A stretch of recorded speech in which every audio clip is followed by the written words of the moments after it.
ka-Kadrop, good afternoon po sa ating lahat. Welcome back again to our channel. I'm so happy na ibalita po ito sa inyo kasi yung antagal ko nang hinihintay.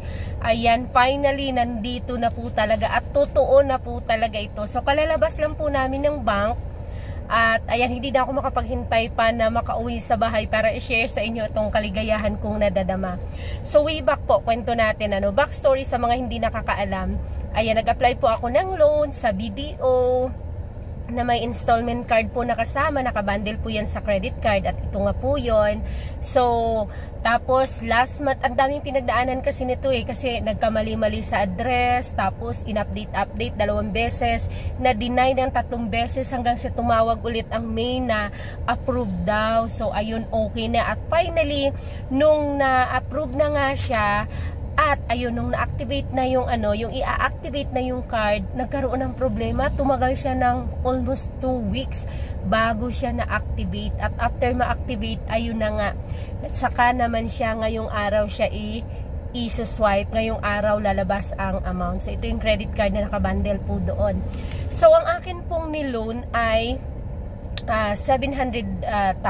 Pero actually, upon application po nung last year, November, ang na-approve po sa akin based on my savings, ano ba tawag dito, yung aking maintaining savings po sa account, ang na-approve po sa akin is maximum na siya ng 635,000. So hindi po ako nag-expect na after po nung pagka-January, nung unang application na okay daw, ay tumaas at na-approve ako ng 700. So after ng 700, ayos-ayos pa, inaano yung mga papeles, ina-update hanggang umabot siya ng April. At yun na nga, last time na pagpunta ko po is pwede ko po siyang i-maximum out ng 900. Magkano yun? 999,000. So almost 1 million na po siya, Ito po yung aking ito yung kasama ng card. So ayan. Pwede ko siyang i-max out ng 990,000. Ito yung aking computation. Ayan po. So, sa ngayon, yung bago po namin iswipe nga itong card na ito, kasi dito kumbaga, ipo-purchase. Ganito po talaga kasi yun, yung loan dyan sa BDO. Parang i-release nila yung amount doon sa iyong savings account. So, para kang nagpo-purchase sa kanila. Ito yung aking invoice. Pwede ko bang ipakita? Ngayon ito ngayong date. Saan yung date nito na pwede kong ipakita? Mahirap na. Ito na lang. Ito yung amount dahil nandito ang yan, total monthly amortization. Ito. 24 months. Yan. Factor rate. Ito. 24 months. Ito po. Ayan. Yung aking niloan po talaga ay 700,000. Pero kanina 3 times akong tinanong ng officer kung gusto kong i-maximum out yung 990,000.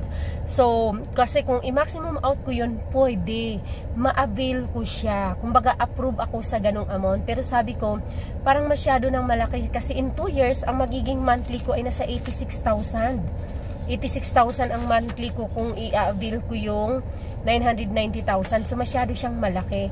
Ang kagandahan pala nung in-explain sa akin ni ma'am na, sige ma'am, kung hindi mo i-maximum out yung 990,000, pwede mo naman tong gawing reserba or siyang buffer just in case na kailangan mo po siya in the next months, next year, ay pwede mong ma-avail yung remaining na amount. At the same time, pwede pa siyang lumaki ng lumaki at pataas ng pataas yung pwede ko ulit i-avail depende doon sa maintaining balance, maintaining balance ng aking account. So, sabi ko kay ma'am na i-reserva na lang po yan ma'am, parang backup ko na lang yan. Baka in the next 6 months or next year, magagamit ko po yan doon sa pinaplano din naming business na i-work out. So, finally, nung natanong na ako ng 3 times kung okay na talaga ako doon sa aking amount, is ito na po siya. Ito yung resibo ng parang purchase ko. Yan, para kasi itong purchase, tapos parang advance purchase ang nakalagay dito. Kasi nasa credit card siya. Promo type cash avail, installment sale, July 1, 24, 1231.52, card type Mastercard. Ayan, tapos ito na yung amount. Ayan, BDO. Tapos ito yung amount niya. Kita ba? Ito 700,000. Yan, 700,000. Yes. Pumasok na po yan. Papakita ko po sa inyo mamaya. Yung akin pong monthly amortization dito sa 700,000 na kinuha ko po siya ng 24 months. Ayan, nandyan. Ipa-flash ko po ito. 24 months ay 32,317.60. So, ang akin pong interest rate, factor rate po ay 0.046168. Ayan, percent. Ang liit, diba?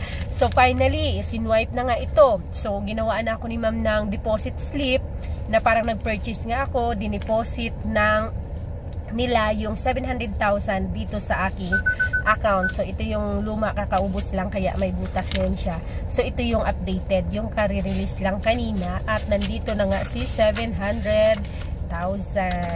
Ay, wala dito. Nandito pa. Ay, ito nga. Ito yung huli. Ito yung pinakahuli. Paano ko ba ipakita? Ito, papakita ko sa inyo ng ganito. Ito na ipapakita ko. Ayan o. Ayan.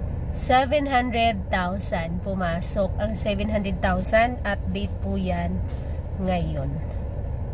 Ayan o. 10/1/24. Yan siya. So, finally, ito kasing katatapos lang, ito na yung bago.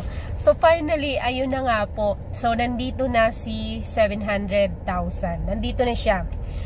Ito, plano ko sana kaninang sabi ko, pwede na ko na bang ito sirain, ma'am, kasi wala talaga akong planong gamitin siya na as yung usual na ginagamit ng karamihan as sa credit card, di ba? So, sabi ni ma'am, hindi mo sisirain yan, ma'am, kasi kapag i-avail mo yung remaining or mag-avail ka ulit, gagamitin natin ulit yan para hindi na mag-request ng another card. Kasi yun yung nagpatagal sa akin eh. Isa sa nagpatagal sa akin kasi yung previous card ko is hindi ko siya inactive kasi pahinga ako ng loan na 1 taon. Tapos, so, syempre hindi na siya active, di ba? Nag-request kami ng another card. Yun pa yung isa sa nagpatagal na nag-request ng bagong card, tapos mali-mali pa yung address ng business address ko, kaya siya natagalan ng matagal talaga. But finally, nandito na siya. So, advice nga sa akin ni ma'am is huwag kong gamitin ng mga pang-purchases kasi dito lang siya for purchase lang talaga sa BDO, pang loan lang talaga siya. So, ayun po, I'm so happy kasi syempre hindi naman na ito nagmamadali ako, kaya lang magagamit na kasi namin siya doon sa paggagamitan namin. Although lumipas na yung pinaka-target ko talaga na paggagamitan kung bakit nag-loan kami, pero at least doon sa panibagong naisip ko na project, magagamit din naman namin siya at saka may bagong opportunity na dumating. So, nandito ng galing sa labas. Ayan. So, yun lang mga ka-antrep. Sana ay na-inspired kayo kasi kumbaga inspired na naman kami ngayon para sa aming bagong journey kasi syempre may bagong dagdag capital na, diba? Kaya see you in my next video. Kung may mga kayo, tinanong ako ni ma'am kanina actually kung dito ba kayo nag-apply, so ibig sabihin pwede siguro sa ibang branch mag-apply. Ganun, hindi ko na rin na-elaborate kasi ang dami nakapila, pero comment lang kayo sa mga may gustong itanong. Yun, na-avail ko ang 0.46% na interest rate at 32,316 ang aking namin monthly amortization sa 700,000 na loan amount. Thank you so much. Shout out sa inyong lahat. Ayan, mag-loan na kayo para pandagdag kapital. See you on my next video. Please don't forget to hit the like and subscribe. Bye!